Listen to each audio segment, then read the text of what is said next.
Hi, fans of high quality entertainment. We are here to review the albums that we picked from last week. We weren't going to do it this week, but Glenn was starting to whine, and so we're doing it.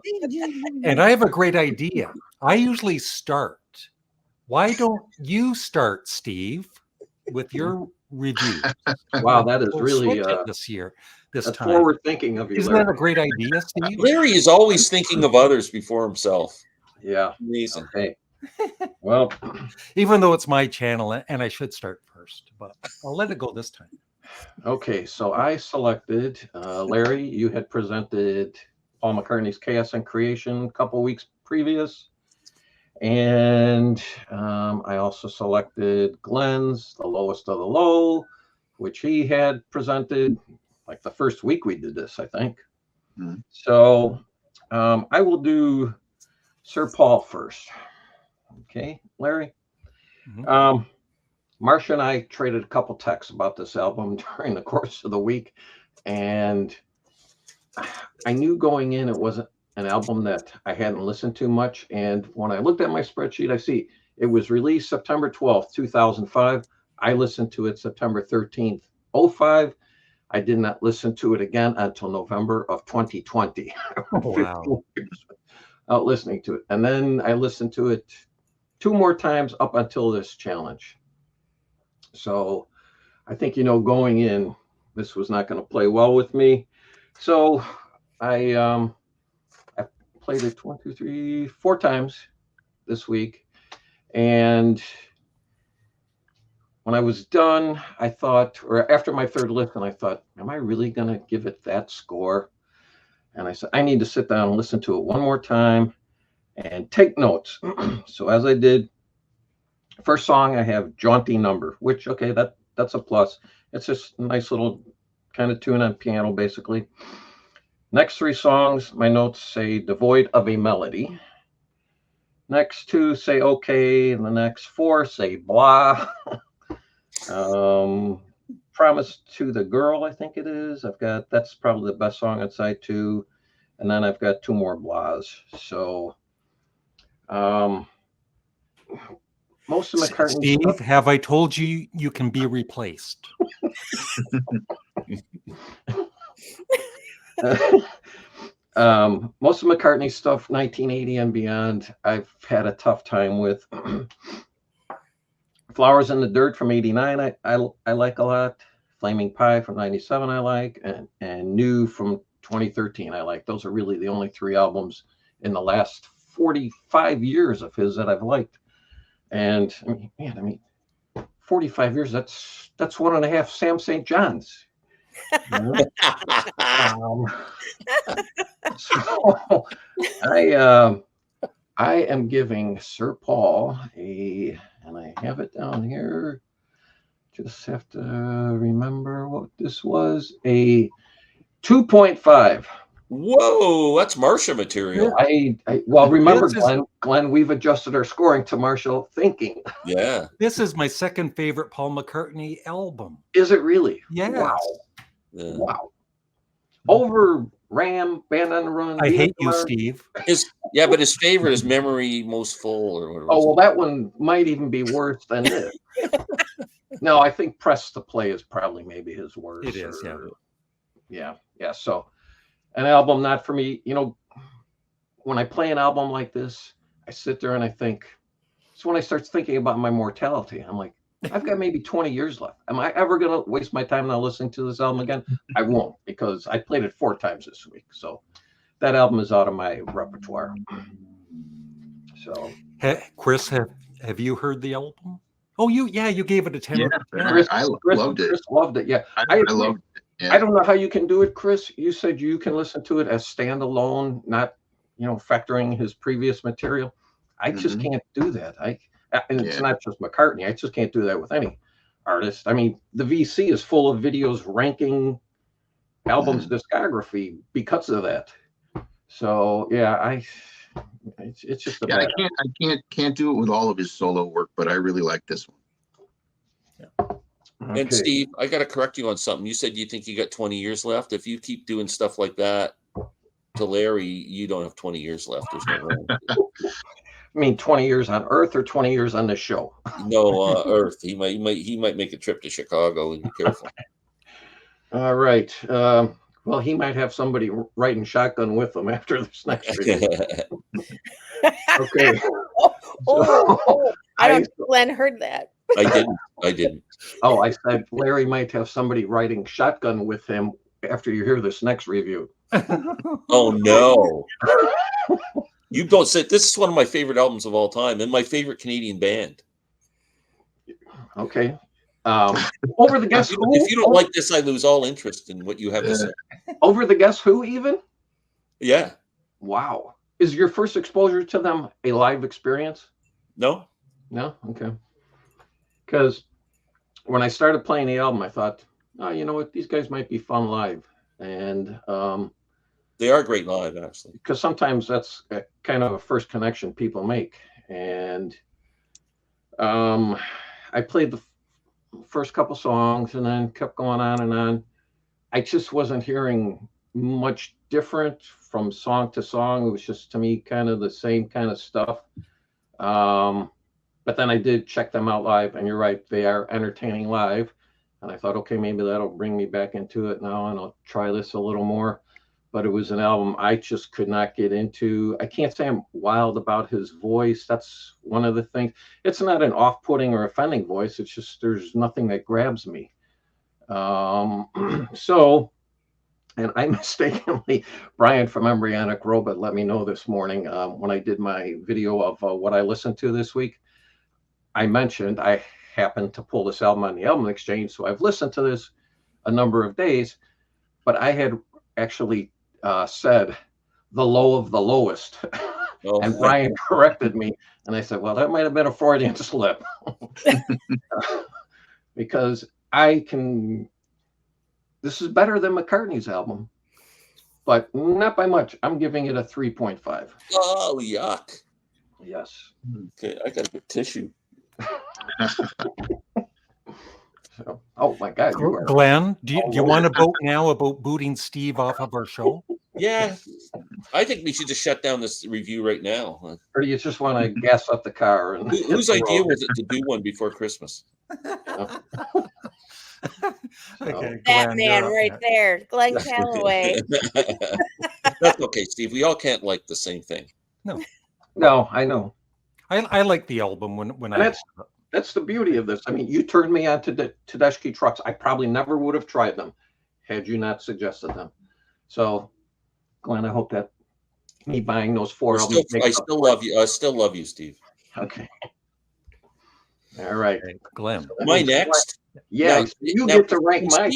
Steve just did that review. He wasn't thinking that I chose two of his albums. It's why I had suggested rotating, because I was like, I don't want Glenn going after me. Yeah, so I'm changing my ratings. I've written down my ratings. I'm definitely changing them as we speak.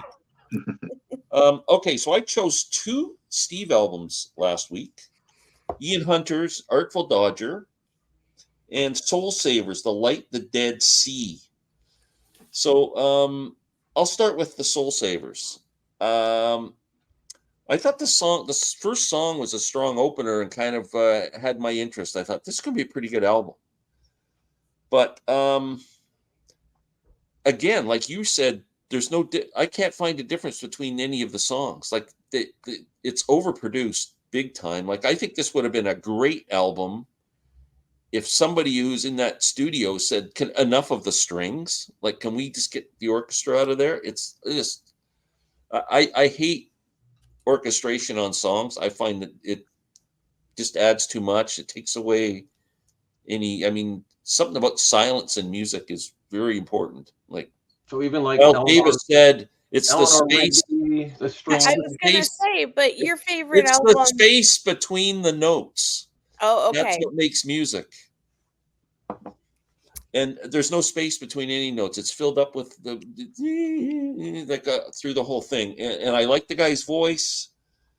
You mentioned Nick Cave-ish, and I'm a big Nick Cave fan, and I did detect some of that. I right away when you said that, I agreed with you. I just found it's like a wall of sound. it might be better if I could listen to it on my stereo system rather than on an iPad speaker. I get the feeling that it might need a bigger, fuller sound in your room to appreciate it more. So I gave it a 5.5, which because I'm a bit uncertain. So I was kind of between Nowhere Man, because it was going nowhere, and Waiting for the Gummies to kick in. It was somewhere between there. Oh, I forgot my cards. I got to run and get them. It gets a 5.5, which All right. I just on the fact that I could tell that they're a very talented band, and there were some aspects of it that I liked, and I think it had a lot of potential. So next, Ian Hunter. Now, I picked up that 30th anniversary of You're Never Alone with a Schizophrenic, and it's an album I've always loved, but for some reason over the years, I just haven't been playing that Ian Hunter much. And that has just renewed my love of this man. That is such a great freaking album. And I ended up picking up a comp this week, which I'm absolutely loving. And I'm so glad I picked Artful Dodger. I don't know if this guy's ever made a bad song, let alone a bad album. I mean, he's such a great writer and singer. I love the arrangements of his songs. And yeah, this is I put Not a Bad Track on the album. There's the third track, a song called Something to Believe In. If that doesn't sound like Bruce Springsteen off of Darkness on the Edge of Town, kind of, it's like a perfect imitation. Yeah. Walk on Water, a heavy thing. The song Michael Picasso, which you mentioned, was a tribute to his friend Mick Ronson. Beautiful, beautiful song, just acoustic guitar, great lines in the song, absolutely beautiful tribute. Great groove, a song called Skeletons. So I love this. I gave it a 8. It is definitely basement worthy. If I find it, I'll buy it. So actually, the song on there, Resurrection Mary, that's about it's a ghost story from the Chicago area. Yeah, it happened in the 1920s. I don't know how he ever came across the story. I mean, it's an urban legend myth around here that people have talked about, for close to 100 years. But how he ever came upon the story, I don't know. Wow. Yeah, but anyway, two pretty good picks, Steve. Really. How's his latest album? Have you heard it? I have it. It's very good. It's not as good as Artful Dodger or You're Never Alone with a Schizophrenic, but it is a very good album. Mm-hmm. Okay. Marsha, you're next. All right. I also reviewed The Lowest of the Low. And this is actually the one Steve and I were texting about this week. They love Elvis Costello. They definitely wear their love of Elvis Costello on their sleeve. He sounds quite a bit like Elvis Costello. And they have some clever lyrics like Elvis Costello. And some of the songwriting was very, very clever. And I appreciated that quite a bit. I liked that quite a bit. Now, there are 17 tracks on this album, and it is almost 65 minutes. It really suffers from early 90s CD bloat. I think if this album were cut down to 43 minutes, it'd be great. But it's long, and it is an incredibly long 65-minute listen because there are very few tempo changes and key changes. His voice is fine, but it's not very dynamic. He himself doesn't have a ton of vocal range. So a lot of the songs on here just kind of seem to go into one after another. And I couldn't tell you anything different about one or the other. There was a lot of sameness about it. And it's 90s white guy pop rock indie stuff. It's very much of its time. If I hadn't looked up the date that it was released, I would have said, oh, this is 1992 for sure. It was released in December of 91. I mean, it sounds like Counting Crows, Toad the Wet Sprocket, Big Head Todd and the Monsters, Better Than Ezra. And that's all stuff I loved back then. But it's a sound that I've grown away from. It's just not my thing anymore like it was back when I was 21. If I had this CD when I was 21, I would probably give it a 7 while still skipping half of the tracks on it. But I don't have the patience to sit through all of the sameness today. So I give it a 4. I give it I'm not in love. But I would agree, they're probably fabulous in concert. Glenn sent me a clip of them, and that was a lot of fun. I would go and see them if they were in town. So, but again, if this were 40 minutes, I would probably be a totally different review. It's just too incredibly long. It really, really needs a better runtime. The next one I reviewed was Sweet Thursday. I keep forgetting this band's name. Is that what it is, Chris? Yep. Sweet Thursday. Mhm. It's psychedelic baroque, psychedelic folk. I'd say it's kind of like Traffic and Donovan combined into one. Mhm. But they all sound like tracks that both Traffic and Donovan wouldn't have put on their album, that they would have left on the cutting room floor. It's not terrible. It's not great. If I heard it in the background, it wouldn't bother me. There's just nothing about it that particularly stands out. There's definitely nothing on it that would be a single. And this was released in '69. And I know at that point in time, bands were leaning more towards album rock. But there's got to be something on there that grabs your attention to pull you in. And I just found that was lacking on that album. So it's fairly unremarkable, fairly forgettable, but I'm not mad at it though.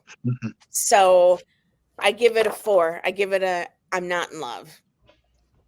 That's reasonable. There she is, the Robert Christgau of the Album Exchange. Says the man who scored lower than me twice this week. Yeah. Okay, Chris. All right. I had 2 albums. I'm going to start with The Artful Dodger. I did that too. Ian Hunter. Here's where here's my position on it. I thought the songs were great written songs. They were well written songs. I like his voice. He's got a full on great rock and roll voice. Can't argue with that at all. It was a little too overproduced for me. I wanted it to be more raw. And maybe that's just a personal preference. It probably is. But the songs themselves were really great. You had mentioned that Michael Picasso song. It's a beautiful song. There's no question that guy knows what he's doing. He's a very, very, very talented person. The title track is like super Stonesy. And if the rest of the record was recorded in that same style of that kind of raw rock with his voice, I would have been all over it. But it just was just a little too overproduced for me. And so my rating is based more on the production than on the level of talent or songwriting. And I gave it a 5 out of 10.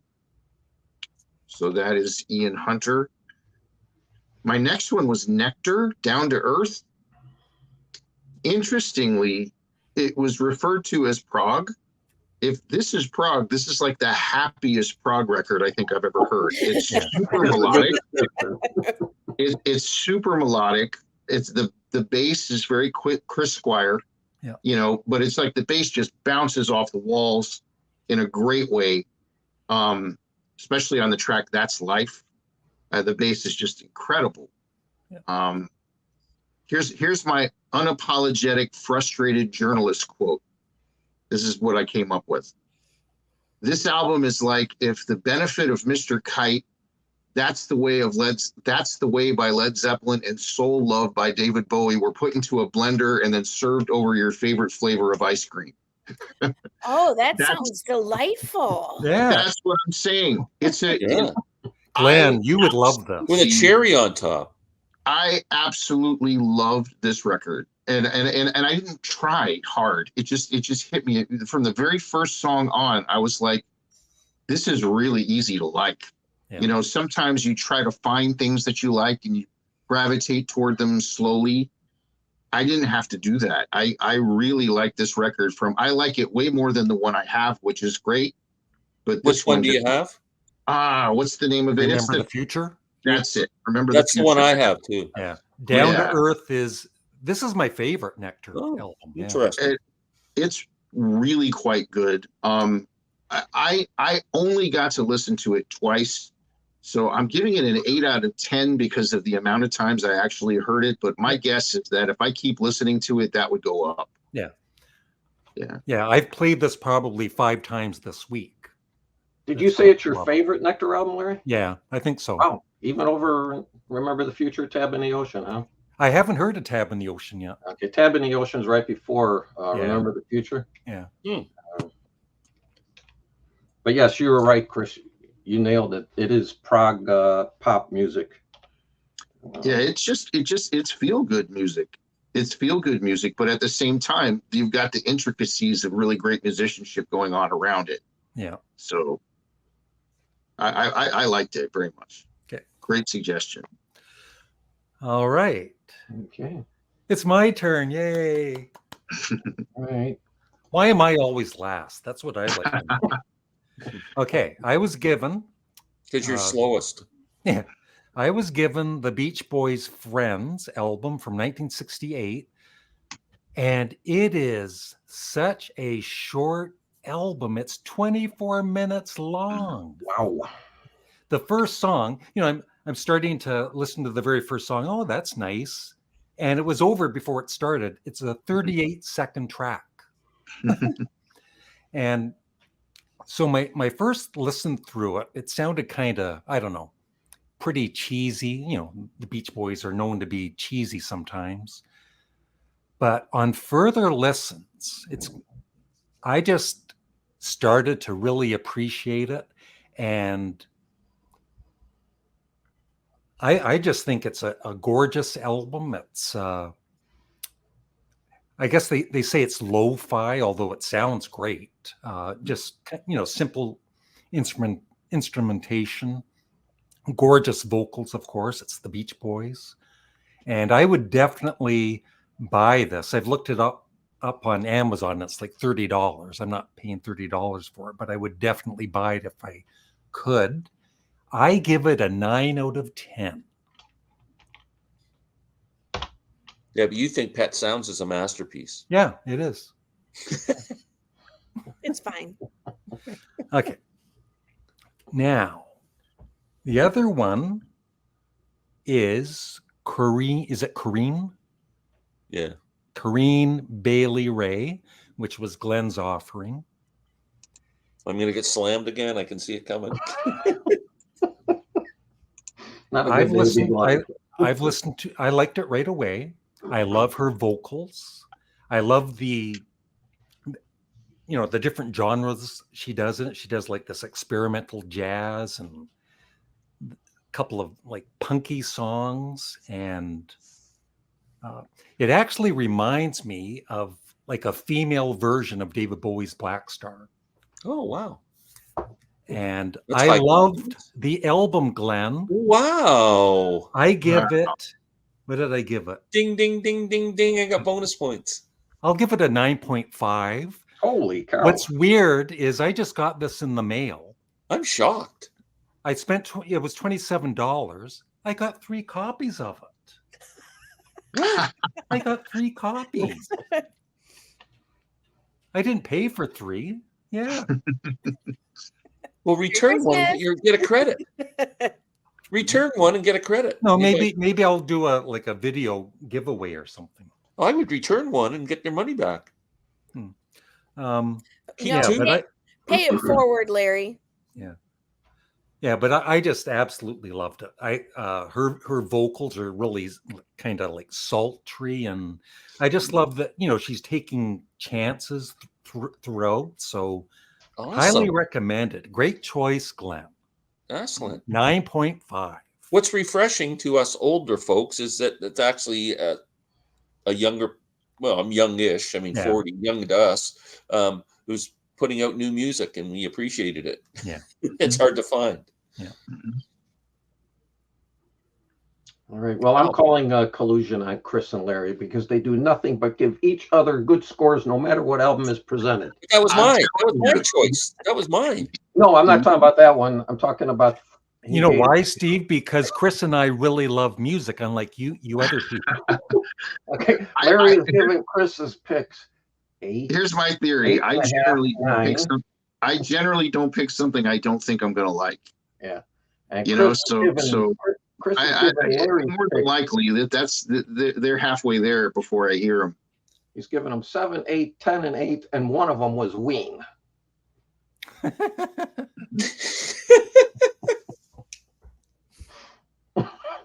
Mhm. All right. Oh, that's hilarious. Okay.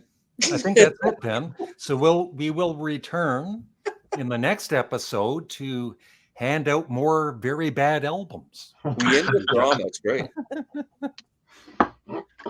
Remember to subscribe to everybody's channel, and thanks for watching. Leave a comment below. And also thanks to everyone that's been reviewing the albums along with us. Yes, Yeah. I North enjoy reading. GoPro, What the Gym, there's Pow, and who else, Steve?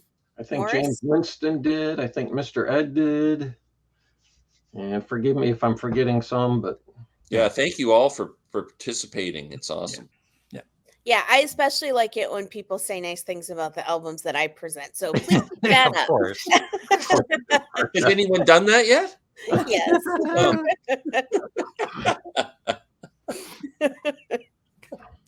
Bye. bye. goodbye.